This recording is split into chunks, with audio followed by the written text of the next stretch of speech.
энэ удаа бол яг цаг үеийн асуудлаар буюу энэнийг томилгоо тойрсон асуудлуудаас танаас яг аль биесний байр суурь өөрөө ч амнаас тайлбар сонсё гэж бодож ингэж таныг урьсан.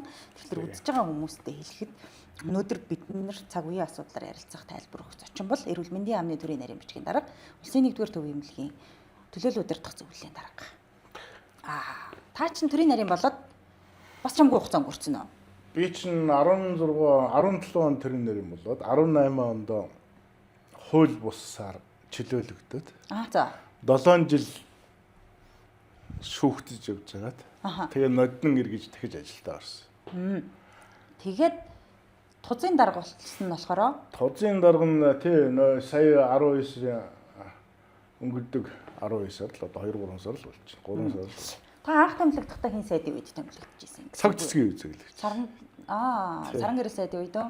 Цаг цэцгийн үед томилогдоод байжгаад цаг цэцгээ бас саран гэрэл эренгүүтээ тэгээд чөлөөлөх хэмээх асуудлыг засгийн газар оруулаад. Тэгэхээр танаа салбар бас ласар ойрхоо сайдад сулдаг салбар байгаа шүү. Манайх маш ойрхон солино. Тэгээд сая одоо 7 жил намайг шүүхийн шийдвэртээ ингээд явж байхад 8 төрлийн нарийн солигдсон байна шүү дээ. Улсын 1-р төвийн эмнэлэг маань одоо даргатай байна уу, даргагүй байна уу? Одоо даргатай. 2026 он гарснаас хойш гэх юм бол одоо ингээ 3 сар шүү дээ. Тэгэхээр энэ хугацаанд бол 3 дарга байсан гэсэн үг үү? Он гарснаас хойш гээд ингээд яг ингээд одоо эрүүл мэндийн салбар дах зарим нэг улсууд ингээд ус төрчлөлтөнд гэтээ хэрэгс хэтэрч л да тийм ээ. Ус төржүүлдэг. Салбарыг өөрөө ус төржүүлдэг. Салбарын дотооддон байгаа ус төрчнөр өөрөө энэ одоо салбар руу хутгаж ордог.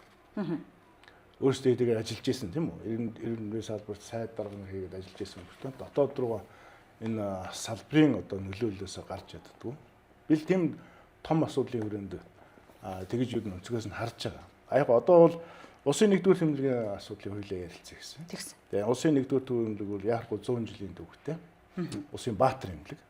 25 онд илүү 100 жил чинь. Тэгсэн сая 12 сард хийсэн. Тэгээд энэ томилгооны асуудал бол одоо ингээд ус төржүүлээд байх хүнд асуудал үүсгээд байх ерөөсөө нэг тийм том асуудал биш.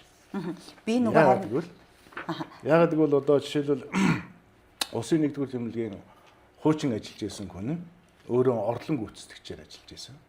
Яагаад орлон гүйцэтгэгчээр ажиллаж байсан бэ гэхлээр 3 жилийн өмнө лаажи гэдэг захирал нь орлон гүйцэтгэгч та Бямсүрэн захирлыг Бямсүрэн захирлыг гэж. Бямсүрэн захирал нь орлон гүйцэтгэгчээр ажиллаж байгаа.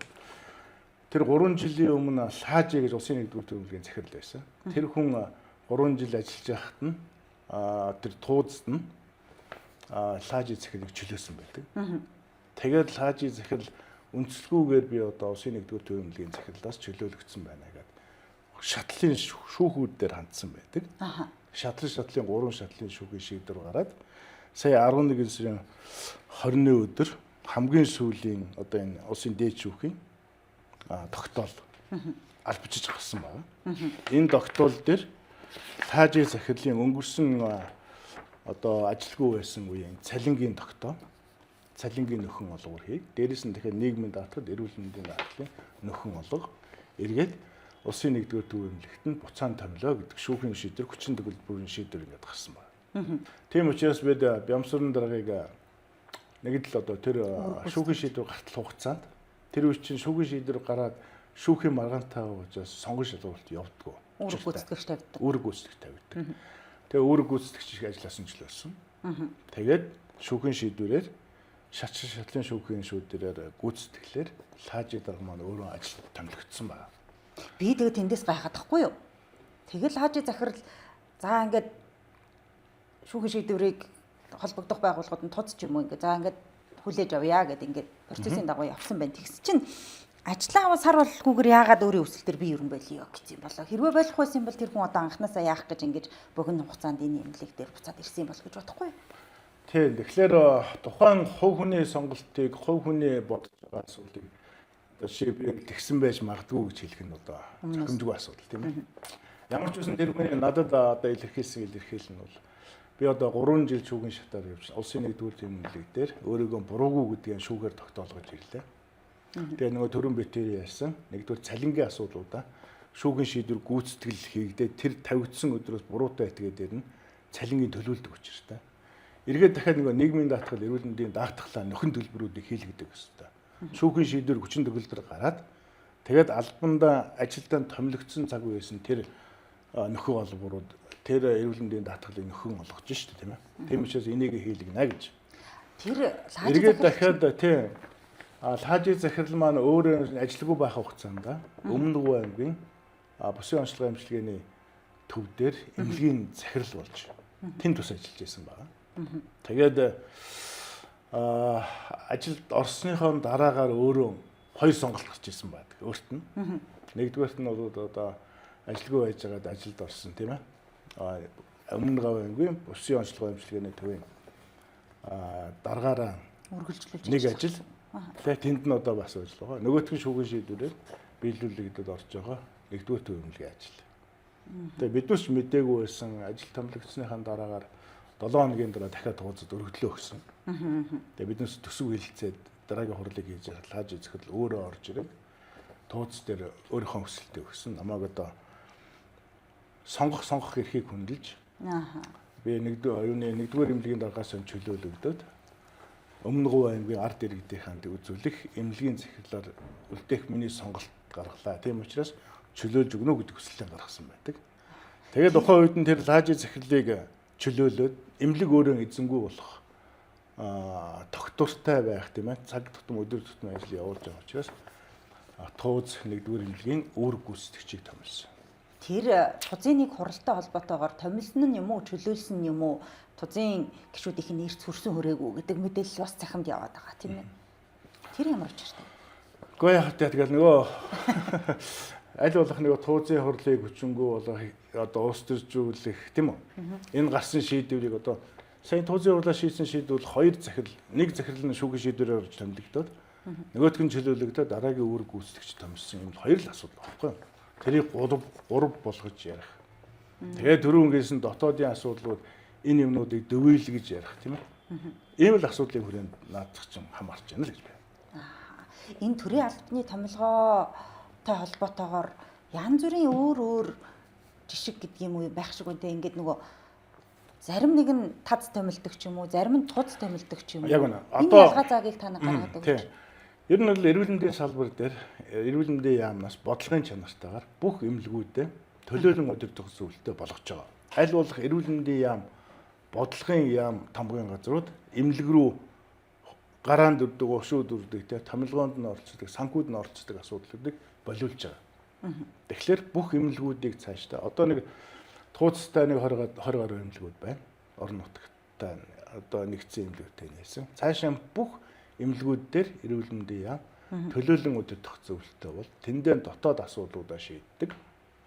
Магадгүй одоо ингээд хөрөнгө мөнгөтэй хэмнэж чадсан тийм ээ санхүүгийн сахилгавтаа байгууллага өөртөө хуримтлал үүсгээд тэрнийхээ хүчин тэрнийхээ хэрээр эмнэлгийн ажилтнуудын цалин 13 дахь сарын цалин нэмдэг. Нийгмийн асуудлыг дэмждэг болох боломж бүрдэж байгаа. Жишээ нь сая Улсын 1-р эмнэлэг дээр тууз суралдаа төсвийг хэлэлцэхдээ сахилгавтын асуудал дээр нэлээд асуудлыг хөндсөн байна. Оруулж исэн хуучин удирдлагын захирлууд нь 3 тэрбум төгрөгийг жишээлбэл одоо орхигдуулаад нууж дарагдуулж орж исэн түүхтэйж байна. Тэрийг тууз дээр авч хэлэлцээд Улсын 1-р эмнэлгийн 840 хүнд одоо 13 дахь сарын 1 сая төгрөгийг төлөөлөн удирдах зөвлөлөөс эмч нар эрүүл мэндийн байгууллагын бүх усууд дээр цалингийн нэмж тавьж өгч явах жишээтэй.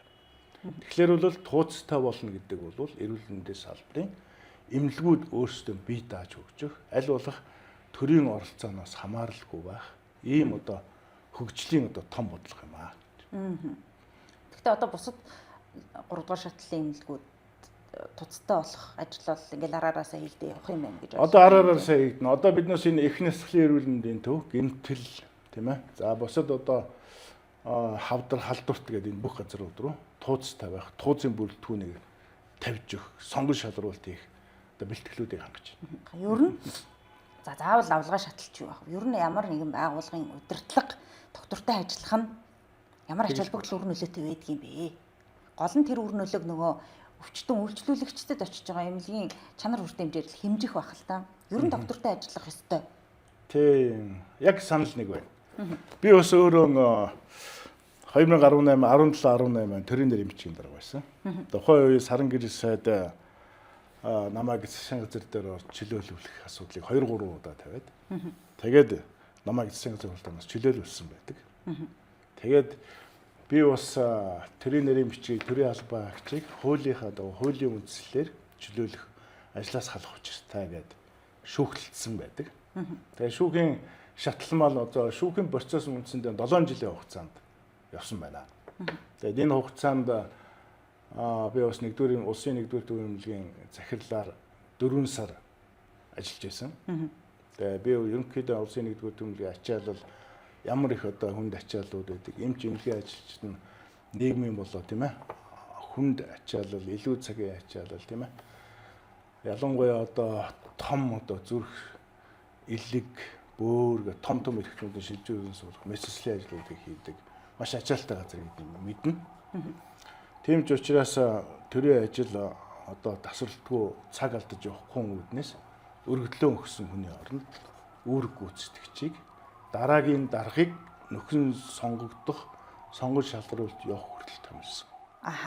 Энэ дээр уучлаарай. Энэ дээр бас нэг юм асууя. За, ерөнхий захирлыг бол үүрэг гүйцэтгэгч тавьсан байгаа юм байна. Нөгөө цахимаар шуугаад байгаа шийдвэр бол юу тавьсан байгаа шүү дээ. 2 дэд захирлын хоёулангийн чөлөөлсөн байгаа тий. Тэгэхээр энэ нөгөө нэг эмнэлгийн тусламж үйлчилгээ өдөр тутмын үйл ажиллагаанд ер нь бол доголдол болохгүй гайгүй. Тий. Би бол одоо төлөөлөл өдөр зах зээлийн даргын хувьд тийм ээ. Одоо төлөөлөл өдөр зах зээл чинь эмнэлгийн гүйцэтгэх захирлыг л томилж чөлөөлдөг. Төсвийг баталж өгдөг. Үйл ажиллагааны чиглэл мөрийн хөтөлбөрийн тэргүүлэх чиглэлийн зөвлөлийн нэг үүрэг бол хүний нөөцийн асуудал, дотоод томилгооны асуудалд хуулиараа орж болдог. Энэ бол ерөнхий захирлын бүрийн Тэгэхээр бол ерөнхий захирлын бүрийн хэсгийн асуудал болоод явна л гэсэн. Надад бол мэдэгдээгүй. Тууцтай жишээлбэл одоо би ийм орлогч даргатай ажиллана, ийм дасаг эрхлэгчтэй ажиллана гэж одоо бас тайлгдах албагүй. Үүрэггүй. Тий, үүрэг. Гэхдээ тооцвол яг нөгөө нэг үйл ажиллагааг доктортой хадгалж явахын тулд гэдэг юм уу, эмчилгээ тусламж үйлчилгээний чанарыг алдагдуулахгүй тулд мэдээж нөгөө ерөнхий захиралтай зөвлөлддөг юм уу, заавар зөвлөмж өгдөг, үйл ажиллагаагаа жигдлэх шаардлага тавьдаг ч юм уу байх л та. Тэгэхээр одоо нөгөө нэг би тэндээс асуух гээд байгаа нөгөө чөлөөсөн үндэслэл дээр нь ташаа мэдээлэл тараасан. Одоо ингээд эмнэлгийн үйл ажиллагаа хэв хэвээ явагдаж байхад ингээд доголдсон юм шигээр ингээд мэдээлэлд байсан ингээд тэгсэн. Тэгэхээр одоо яг нөгөө та бүхэн бодвол ерөнхий захирал маань ч юм уу тусдаа мэдээлэл өгч идэг байлгүй. Эмнэлгийн үйл ажиллагаа хэвээ үргэлжилж байгаа юу? Одоо энэ хоёр талын маргалдаад байгаа шиг тасаг нэгж нь хаагдсан, оргуу олцсон, орон хүрэлцгээ олцсон ч юм уу эсвэл зарим нэг тоног төхөөрөмжөний эвдэрсэн тэр нь засагдаж масагддаггүй ингээд. Одоо би сая 2 захирлыг 2 хүнийг тэр сая чөлөөсөн асуудлуудаар тууз дээр бас мэдээлэл өгөө гэж бас одоо гүйцэтгэх захирал руу нарийн бичгийн туузын нарийн бичгийн дараа хөрвүүлсэн байна. Ирээсэн дахиад энэ асуудлын хүрээнд эмнэлгийн дотоод асуудал, эмчилгээ тусламж үйлчилгээний асуудал доголдох ёсгүй. Энэ талаар бэлэн байх, гүйцэтгэлтэй байх, энэ эмнэлгийн тусламжийг доголдуулахгүй байх талаар мэдээлэл өгөөч. Би бас мэдээлэл авч байгаа. Одоо орон хоног эмнэлгийн эрүүл мэндийн тусламж үйлчилгээ 1-р эмнэлгээр хэвээ явагдаж байгаа. Даатгалын санхүүжилтүүд бол тодорхой хэмжээнд бид нар сая эрүүл мэндийн даатгалын үндэсний зөвлөлийн 03, 04 дэх тогтоолуудаа сая баталсан. Энэ дагуу эрүүл мэндийн санхүүжилт бүрэн хэвийн явагдаж байгаа. За дотоодох асуудлын хүрээнд бас хуучин ажиллаж байсан улсууд дээр бас асуудлууд үүсэж байгаа. Өнгөрсөн жилийн хугацаанд хэд хэдэн асуудлуудад дотоод ажиллаж байсан тэр гүйцэтгэх захирал, дэд захирлуудын асуудлууд их байна. Хуульж өртсөн. Хуулийн бус одоо томилгоо хийгдсэн. Дээрээс нь сонгон шалруулалтаар хийгдэг сонгон шалруулалтын тэр асуудлуудыг шууд буюу хувь хүнтэй байгууллагатай шууд гэрээ хийж гэрээсэн асуудлууд бас тулгамдж байгаа юм билээ. Одоо би сая өнөөдрийг хүртэл энэ улсын 1-р эмнэлэг дээр бас болж байгаа нэг асуудлыг хуучин биднээс төлөөлөл өдөр зөвлөлөөс шууд гэрээ хийсэн асуудлаа нуусан байсан. Өөрөөр хэлбэл улсын 1-р эмнэлгийн одоо хоол үйлдвэрлэл өвчтөндөө өгдөг хоолны асуудлуудыг төрийн бус болон өмчийн хэлбэрийн байгууллагатай гэрээлж тэргээр гүйцэтгүүлдэг болсон байгаа тийм ээ. Өөрийн галтгаа биш өөр байгууллагатай хамтын ажиллагаа гэрээлж идэг. Тэрийг сонгон шалралтад явуулдаг гэж байна. Энэ сонгон шалралтаа буруу явуулж нэг хуучин ажиллаж байсан байгууллагт нь шууд эрх мэдлийн 300 саяын гэрээ байгуулсан байдаг. Энэ гэдэг нөгөө чиг үргэрээ хэнд нь хамаарж байгаа асуудал гэсэн. Тэгэхээр нөгөө эмнэлгийн дотоод асуудлууд байхгүй юу?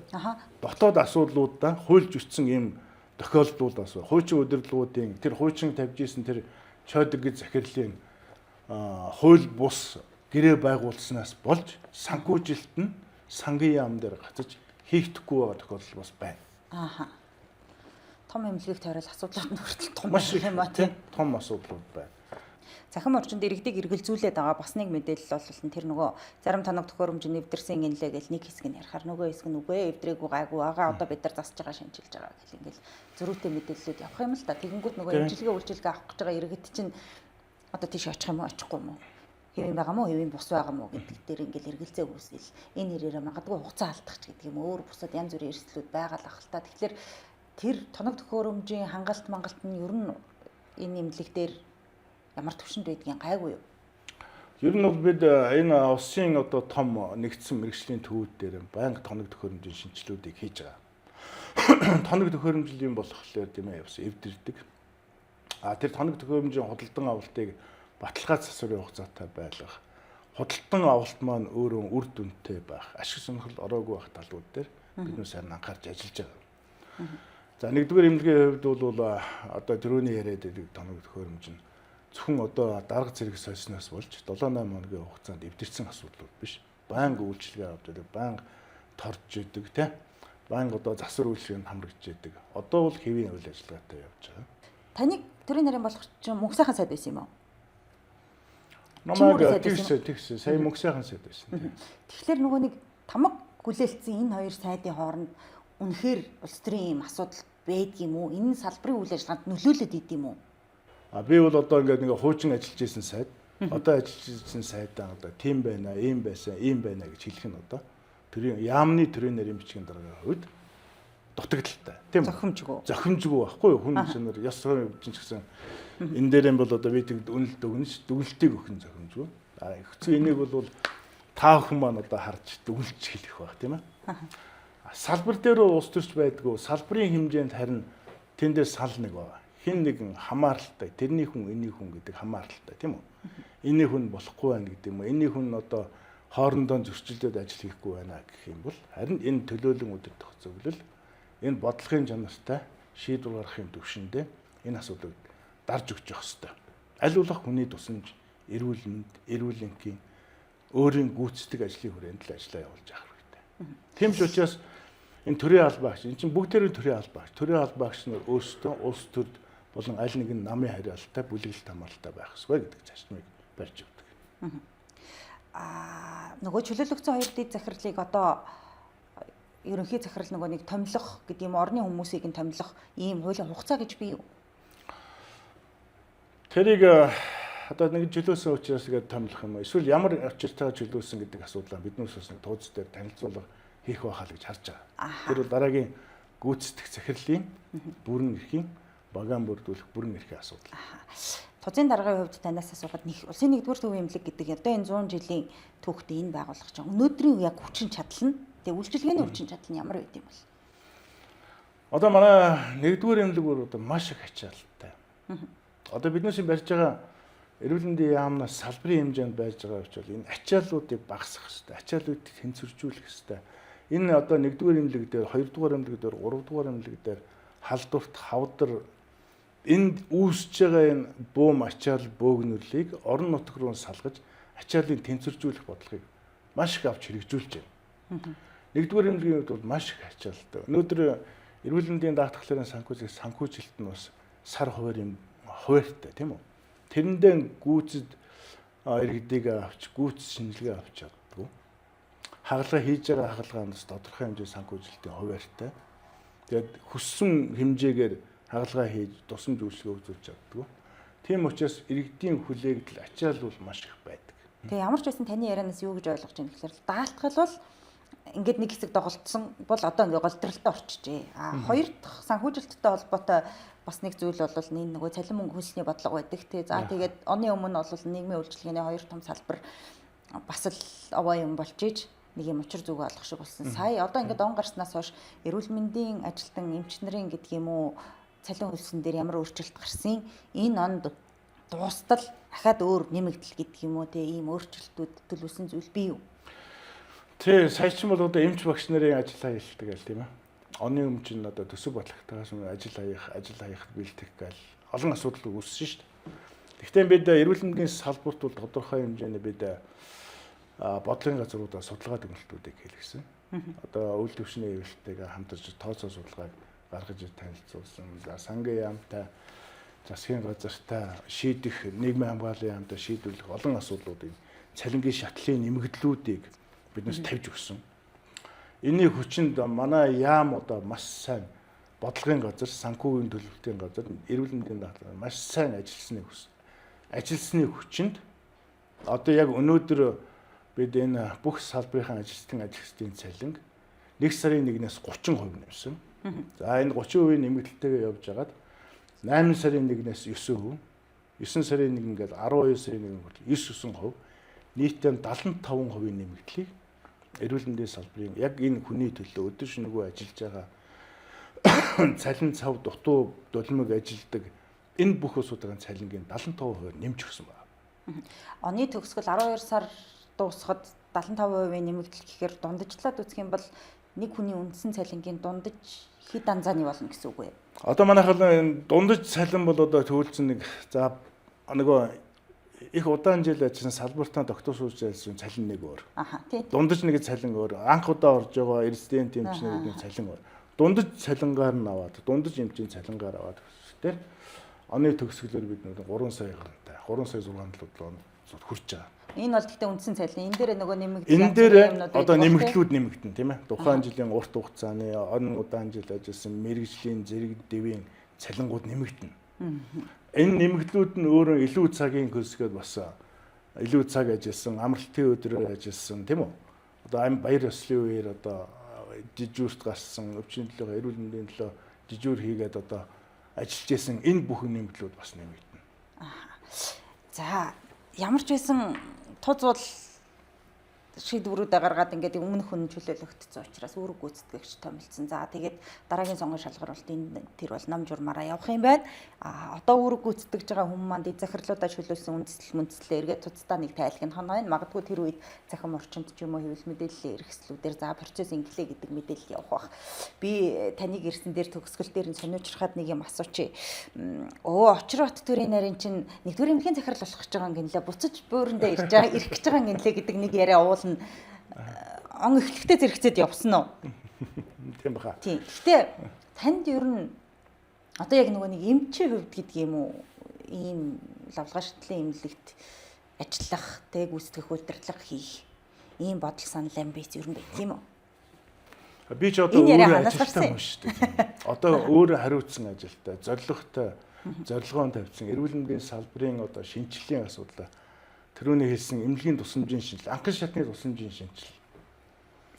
За эрүүл мэндийн даатгалын санхүүжилтийн шинжилгээг тавих зорилготой. Би өөрөө энэ яамны одоо бас төрийн захиргааны үед одоо дээд албан тушаалтан тийм үү? Төрийн нэрийн бичгийн дараагаар ажиллаж байгаа.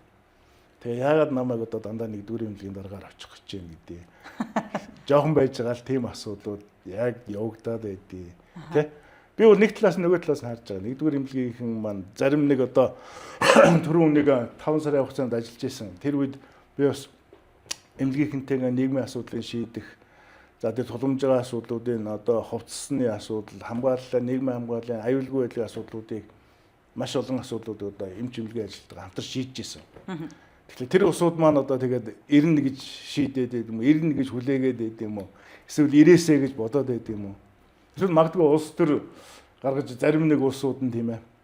Одоо төрийн нэрийнээс чөлөөлүүлээ тийшээ явуулъя гэсэн бодолтойгоор, санаатайгаар зарим нэг чиглэсэн тийм бодлого тийм одоо үйл явдлыг явуулаад байдаг юм. Ус төржилтийн нөлөө юм болов уу? Ус төржилтийн тийм юмас яваад байдаг юм уу? Би тэрийг бол цаа сайн мэдэхгүй.